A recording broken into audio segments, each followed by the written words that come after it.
Olá pessoal, sejam bem-vindos aqui ao nosso YouTube e ao nosso Instagram da Bios Equipamentos Médicos.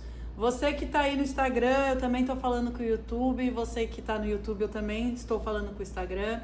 Aí no YouTube está sendo gravada a live que a gente faz aqui na Bios toda semana.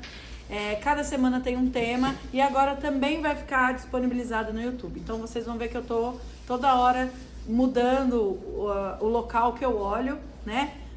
Porque nós estamos falando aí com as duas câmeras.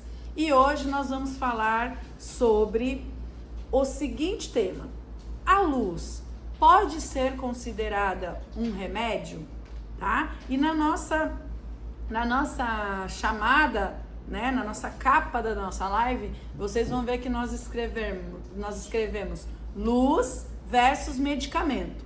A gente vai começar o nosso assunto, né, dizendo que nós podemos considerar remédio com uma definição e medicamento com outra definição. Vamos começar por aí, tá? Olha lá que interessante.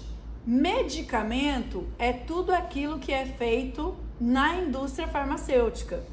E muitos medicamentos podem ser remédios, né? Remédio não necessariamente é feito, não é, numa indústria farmacêutica, né? Mas aquilo que tem o efeito de produzir reações, né, num organismo vivo, numa célula, ou até mesmo inativar alguns processos, ativar outros processos. Isso seria uma definição bem resumida do que seria remédio, né? Medicamento geralmente está ligado à supressão de sintomas, tá? Então, geralmente está ligado a camuflar até mesmo alguns sintomas, não necessariamente tratar o foco da doença em si, né? Não necessariamente, tá? Mas remédio e medicamento, a gente tem essa questão. Todo remédio, né, ele tem uma ação também vindo ali de históricos da naturopatia, né? Então, um chá pode ser um remédio, uma erva pode ser um remédio, uma aromaterapia, um óleo essencial, né? Sempre pensando na melhor forma de combinar tudo. Então, nesse sentido, a gente pode dizer que a fotobiomodulação é um medicamento? Não é um medicamento, e inclusive a fotobiomodulação vai ser sempre muito combatida pela indústria farmacêutica. Afinal, ela tem efeitos curativos, efeitos de remédio, né? Então, se a gente for pensar em termos de investimento, né, em termos até de questão de reconhecimento, a indústria farmacêutica tem muito mais possibilidade, né, de alavancar um novo medicamento e também de colocar panos quentes em novas propostas, tá? Mas eu aqui nesta live estou propondo para vocês esse raciocínio. A luz é um remédio, ela tem efeitos de remédio, né, no nosso organismo. E eu preparei para vocês aqui um resumo baseado, né, em pesquisa e em pesquisadores para a gente falar sobre isso, tá? Eu vou colocar depois para vocês na descrição do YouTube, na descrição da live, um texto clássico da Tina Caru, tá? Is it time to consider photobiomodulation as a drug equivalent?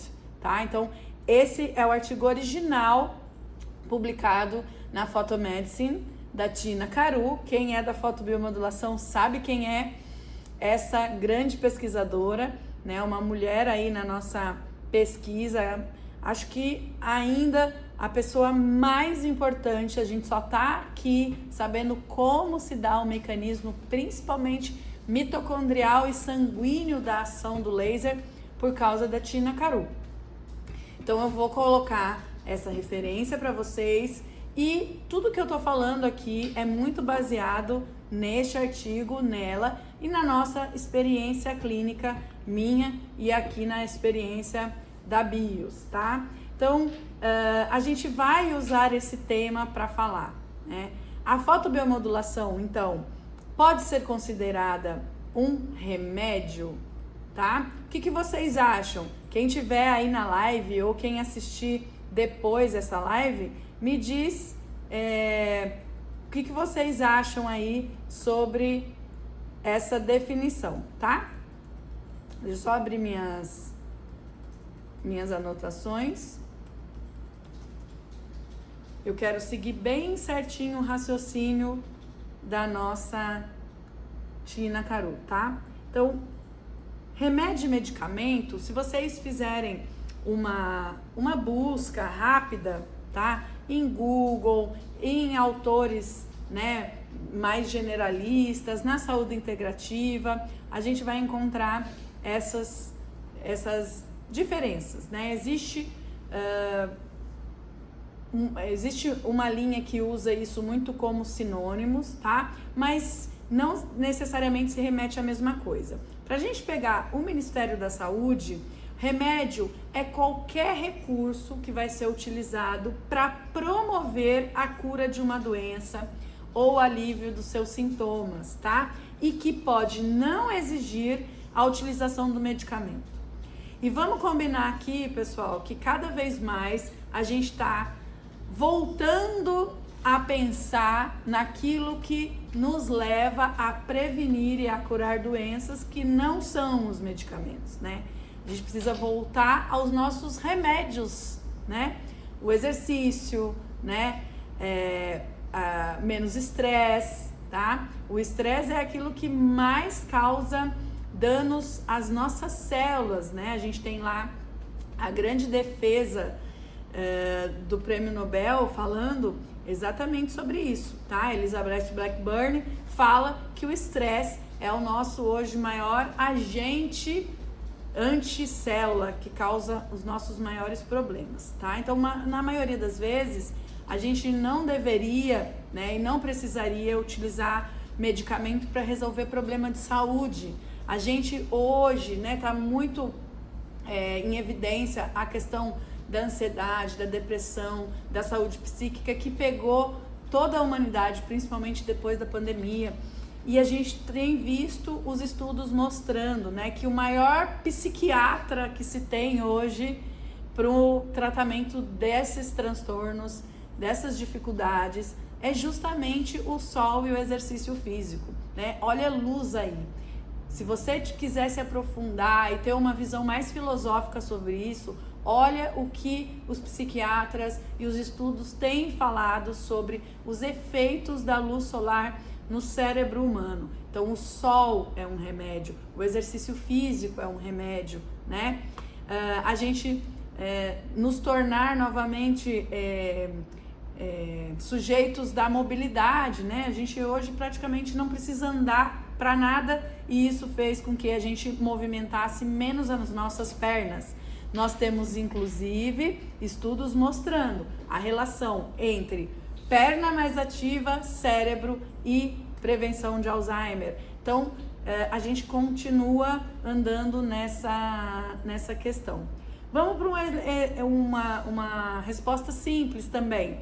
Usar uma compressa de gelo numa lesão, né, que acabou de acontecer, numa queda, numa lesão aguda, é muito eficiente. A gente precisa fazer isso. Isso é um remédio, tá? Então, chás, preparados de plantas, né? Desde que a gente saiba ali que existe a indicação. E isso não quer dizer, né? Por isso que eu tô dando os exemplos daí da psiquiatria. Isso não quer dizer que remédio não tem evidência, que aromaterapia não tem evidência, que chás não tem evidência. Sim, tem. Aliás, na minha opinião, inclusive, vem tudo sobre isso. O Ministério da Saúde, então, reconhece isso. Nós temos aí, principalmente aqui em São Paulo, nós temos disponibilizados, né? Não sei se vocês sabem, mas os recursos de fitoterápicos na rede pública é obrigatório, né? Então, se você tem lá uma opção de um remédio para dor,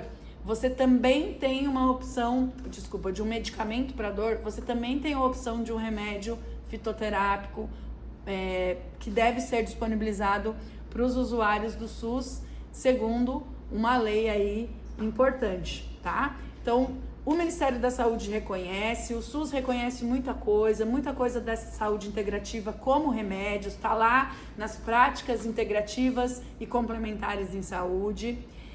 Agora, medicamento é aquilo que é produzido na indústria farmacêutica, como eu disse, e que cumpre as exigências, né? Os órgãos regulatórios aí servem também para prevenir, no caso das vacinas, né? Aliviar alguns sinais e sintomas e muito usado para controle, tá? Muito controle e, no caso dos antibióticos, a recuperação da saúde.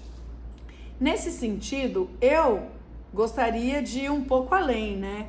Eu acho que a gente tem funções de medicamento, por exemplo, se você pensar numa ação da fotodinâmica, a gente tem efeitos antifúngicos, antivirais, anti-inflamatórios, né? Mas antibióticos quando a gente usa luz, né? Então a gente precisa pensar nisso, mas nesse primeiro sentido, a luz funciona e tem efeitos como um remédio, tá?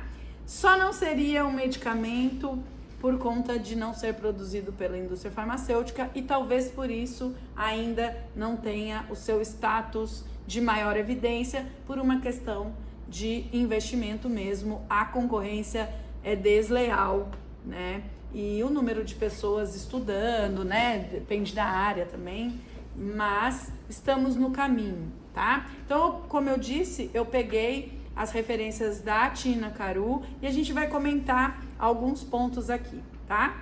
Então, essa questão sobre a fotobiomodulação ser reconhecida como um equivalente a medicamento ou ao remédio já é colocada pela Tina Caru há alguns anos. Esse artigo, por exemplo, é de 2013, né?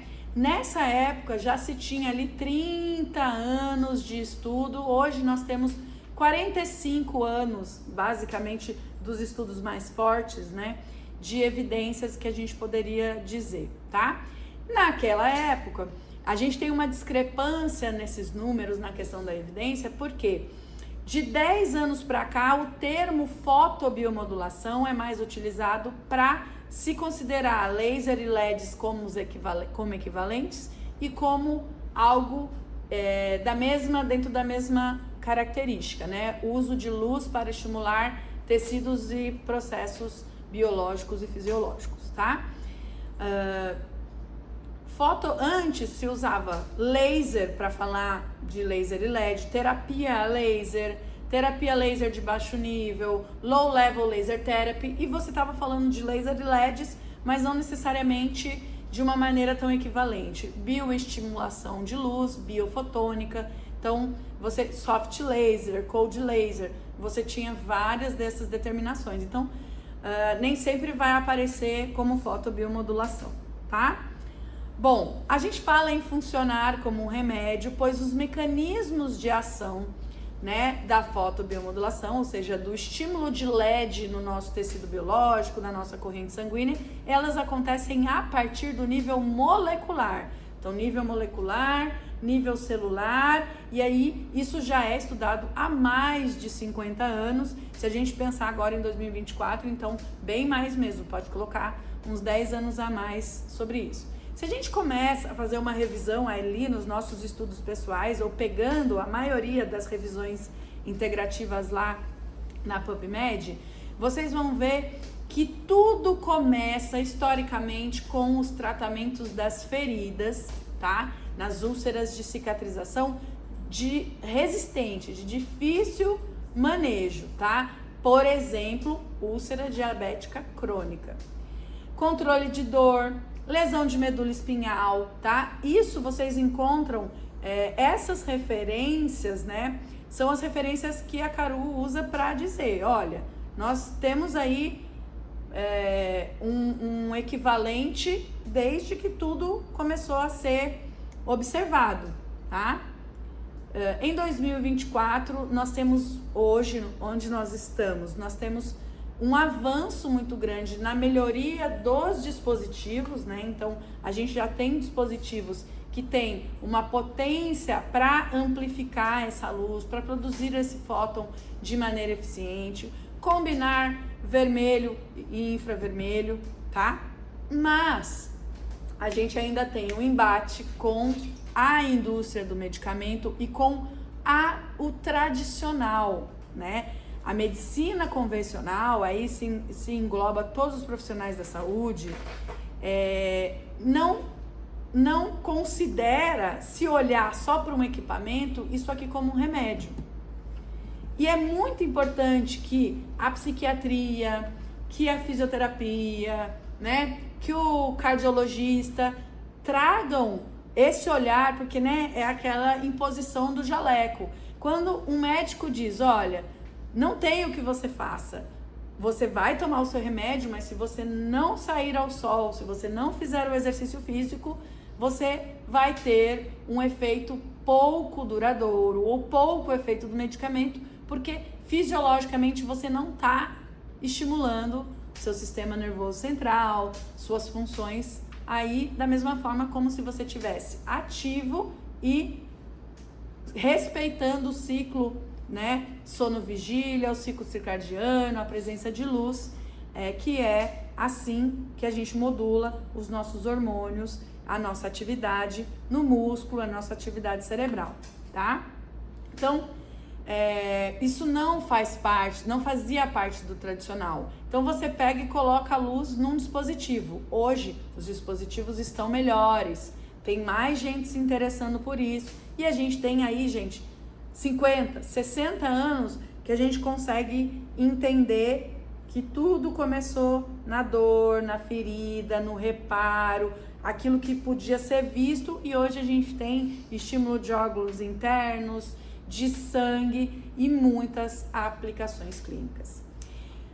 Nós também temos esse embate com a medicina convencional porque a fotobiomodulação, ela se apresenta muito versátil, né?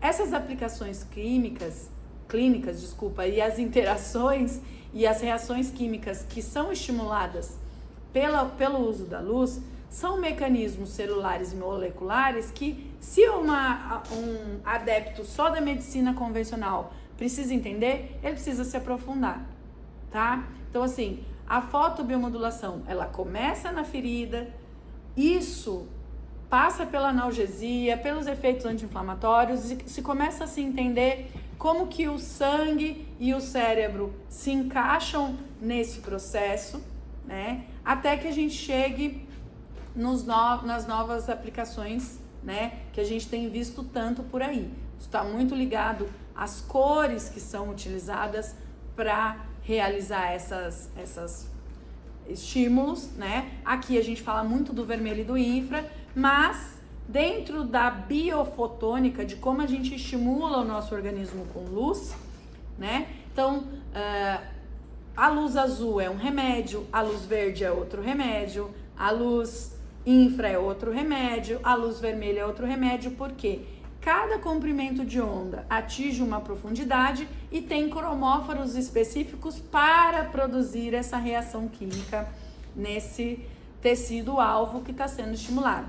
Seja um local, seja o sangue, seja o cérebro, seja um órgão, seja uma projeção de um órgão, seja um osso, tá? Então, a gente vai ter as indicações corretas para isso. Já começa aí a escolha do nosso remédio, tá? Então, é muito versátil e tem muitas opções. Na área da medicina, na área do ILIB, na área da reabilitação, o vermelho e o infravermelho dão conta, praticamente sem efeitos colaterais, né? Sem contraindicações muito absolutas. A gente tem que ter atenção ao nosso paciente frágil, a gente tem que ter segurança e biossegurança, mas a gente praticamente não tem contraindicações do uso, tá? Então, assim, se a gente pensar de onde a gente veio, onde a gente está, hoje nós temos aí um grande número de pesquisas voltadas por Parkinson. Por quê? Porque o Parkinson, a depressão que a gente falou lá no começo também, são situações que eclodiram, que o diagnóstico hoje é mais preciso, começa antes, e a gente sabe que a gente precisa de efeitos neuroprotetores.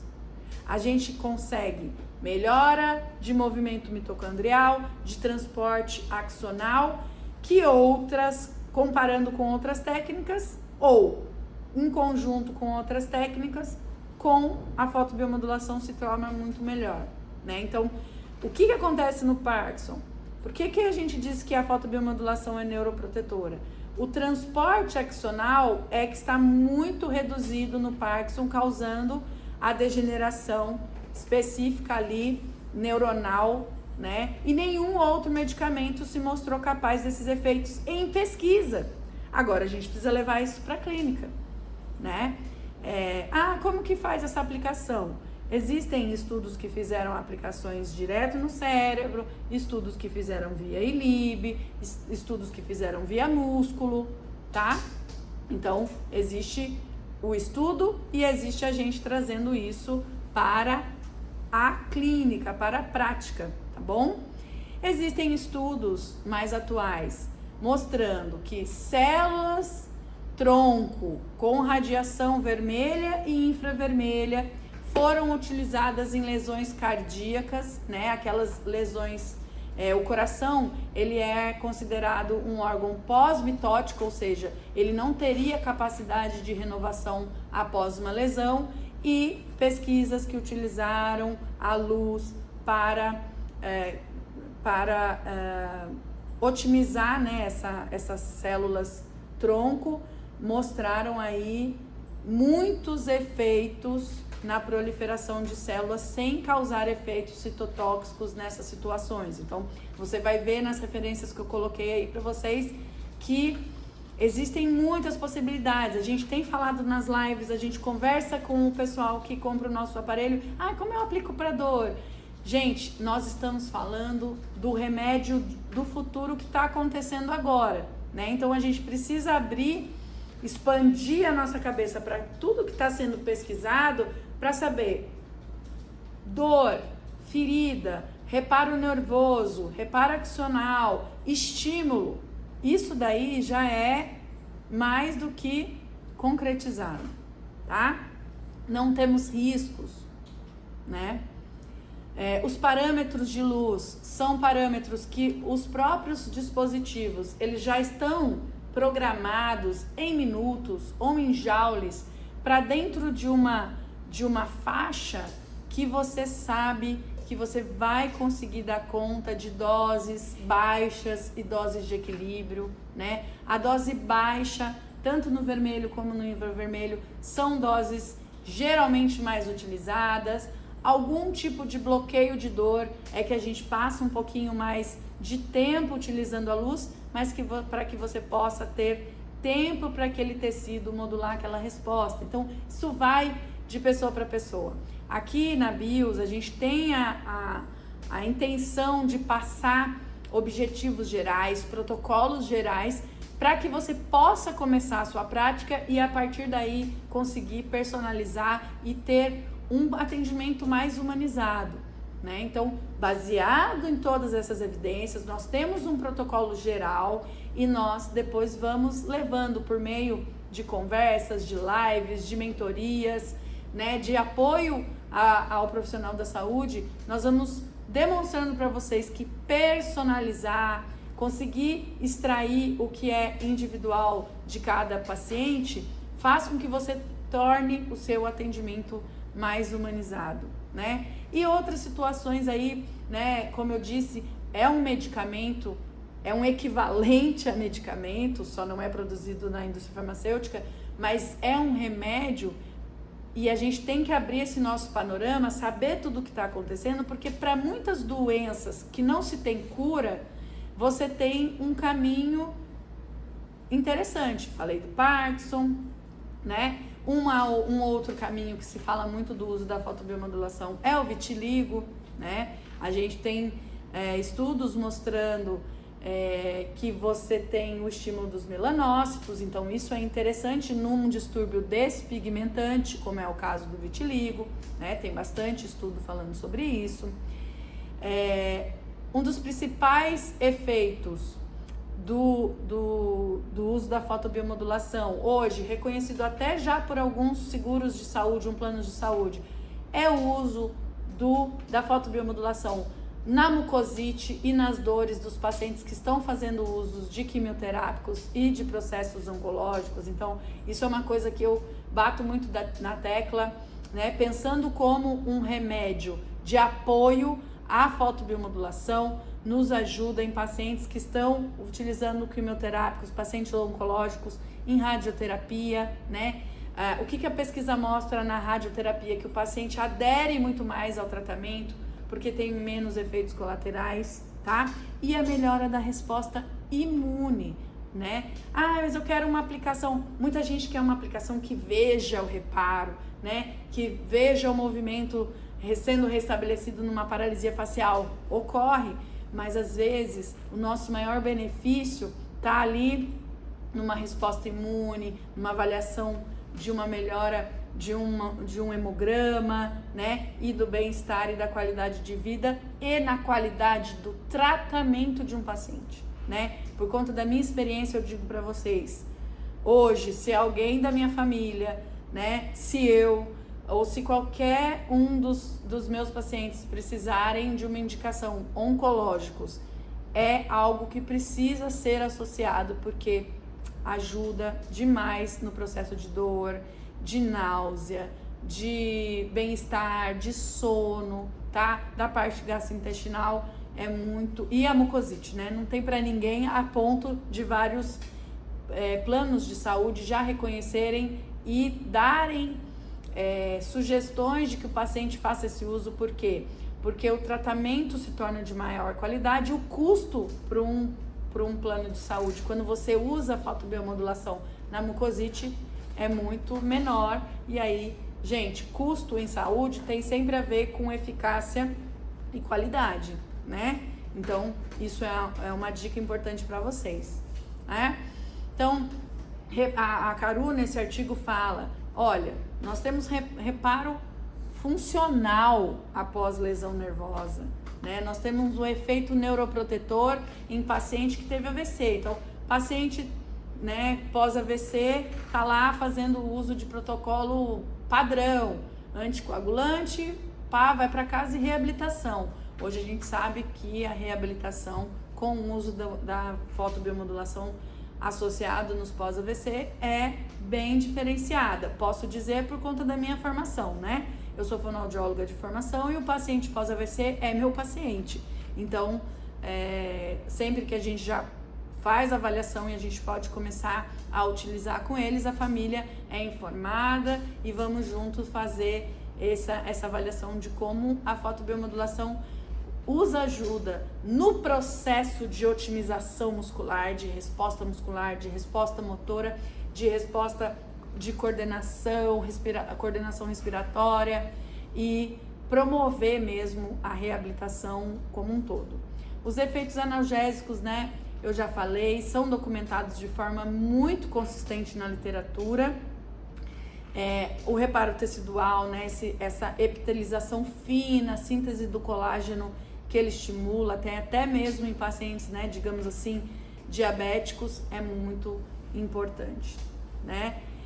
Eu gostaria de, nesse final, né, a gente deixar bem claro que nós estamos falando de um remédio do futuro, tá? Né? Quase com chamativo essa frase, mas na verdade isso já vem acontecendo. Nós temos aí bem embasados os nossos processos. O que talvez tenha melhorado de 10 a 15 anos para cá seja os dispositivos, e isso faz com que a gente comece a quebrar esse gap que existe entre as pesquisas e a clínica. Agora a gente precisa colocar na prática. Como que eu coloco, né? Qual é a dose? Qual é a melhor interação? Para isso, a melhor forma de entender é entender a técnica. Como luz estimula os nossos processos fisiológicos e biológicos, tá? Então, eu vou ler um trecho aqui traduzido para vocês que é muito importante, tá? Então, existe uma sugestão de que o fotorreceptor, né, os nossos cromóforos aceitam muito bem a luz. E os efeitos da fotobiomodulação estão muito encaixadas ali no sistema que ocorre por conta da absorção da citocromo C oxidase. A citocromo C oxidase é uma enzima que é uma proteína que se catalisa, né? E lá no final do ciclo de Krebs ela é responsável pela produção da energia do ATP e, consequentemente, do óxido nítrico e do oxigênio, os nossos grandes remédios, digamos assim, naturais, né? Aquilo que a gente precisa produzir no nosso corpo mediante exercício, mediante estímulo, mediante atividade, mediante respiração molecular, para que a gente possa ter o nosso organismo funcionando e nossas faculdades aí todas ordenadas. A fotobiomodulação, ela tem então uma ação muito visível, né, em células doentes e estressadas, tá? Muito mais se comparado com células saudáveis que estão lá com abundância de oxigênio disponível, ou seja, nossas células precisam do oxigênio para produzir. Quando a gente usa a luz, as células estressadas vão responder primeiro, tá? Quando a gente então excita essa enzima terminal, que é a citocromo C oxidase na cadeia respiratória, com os parâmetros adequados, a gente começa um processo, aí quem é da área biológica, um processo maior de sinalização celular, tá? Para transportar esse sinal luminoso das mitocôndrias para a produção de ATP e para o núcleo, onde a gente vai ter, sim, respostas de expressão gênica, tá? Os efeitos da expressão gênica hoje estão sendo muito foco, né, de pesquisas e até mesmo de embates, e que a gente acredita que ocorra e que sejam causados também pela irradiação de fotobiomodulação, estão sendo estudados com mais detalhes. Mas existe muita evidência biológica de que eles acontecem, uma vez que a gente começa lá já entendendo a melhora do reparo da célula, do reparo do tecido. Então, ficam todas essas informações aqui para vocês e essa comparação de que a luz é o nosso remédio do futuro, né? Assim como outros resgates, né, que a gente tem aí da nossa qualidade de vida, da nossa exposição à luz solar, né? Da diminuição do estresse e da gente viver realmente pensando em como a gente pode manter o nosso cérebro ativo, sermos indivíduos ativos na sociedade, pensar que a nossa reabilitação de um paciente com AVC tem que sempre buscar as suas atividades de vida diária, recompensar, né, e readequar da melhor forma possível, usando recursos que a gente possa trazer qualidade de reabilitação, mas qualidade para o atendimento. Eu acredito muito que a fotobiomodulação é um recurso de humanização na saúde e também por isso ele é considerado um remédio, tá? Fotobiomodulação é bom para todos porque é bom para cada um, e quanto mais a gente aprender a personalizar, quanto mais a gente entender e ter conhecimento do assunto, melhor vai ser para a saúde em termos do paciente individual particular, até mesmo a nossa saúde pública. Então a gente vai ficar por aqui e eu espero que você no YouTube, você no Instagram tenha aproveitado as informações dessa live. Continue aqui com a gente, fique por dentro. No dia 13 e 14 de abril deste ano de 2024, nós temos um curso, tá, de fotobiomodulação multidisciplinar, de 2 dias inteiros para você ter uma imersão nesse assunto. É um curso presencial, tá? Vai ocorrer aqui em São José dos Campos, num hotel aqui. Entre em contato com a nossa equipe. E São José dos Campos é uma cidade bem fácil de chegar, tá, pessoal? E bem próximo de São Paulo, então tá bem localizado. Quem não é daqui de São Paulo, Rio de Janeiro é muito próximo também para vocês. Então eu aguardo vocês aqui e nas lives e sempre aí seguindo a gente na BIOS, tá bom? Até mais!